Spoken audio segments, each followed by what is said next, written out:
বাংলাদেশের ফুটবলে নতুন নাম, নতুন আশা। কিউবা মিচেল সরাসরি ইংলিশ ক্লাব সান্ডারল্যান্ডের যুব দল থেকে এখন তিনি বসুন্ধরা কিংসের অংশ। বয়স মাত্র 19, তবু তুমুল চর্চায় এই মিডফিল্ডার।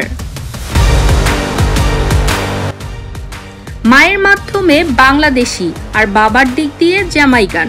ইংল্যান্ডেই জন্ম, কিন্তু মনটা বাংলায়। বাংলাদেশি পাসপোর্ট নিয়েছেন এই বছরের জুনে। এখন অপেক্ষা ফিফার অনুমোদনের। সব ঠিক থাকলে শিগগিরই জাতীয় দলের জার্সি গায়ে খেলতে দেখা যাবে তাকে।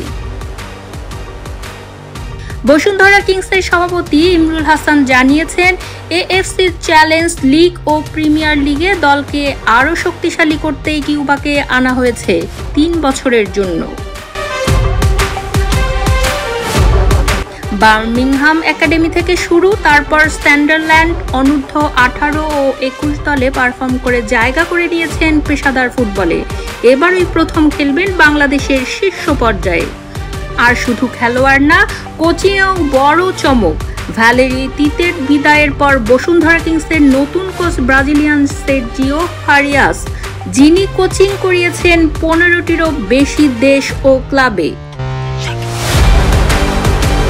2018 থেকে টানা 5 লিগ শিরোপা, এরপর সামরিক ছন্দপতন। তবে এবার আবার নতুন চ্যালেঞ্জে মাঠে নামছে কিংস। সঙ্গে আছে নতুন প্রতিভা কিউবা মিচেল। এটাই হতে পারে বাংলাদেশের ফুটবলে এক নতুন যুগের শুরু। কিউবা কি পারবেন বাংলাদেশের হৃদয়ে জায়গা করে নিতে?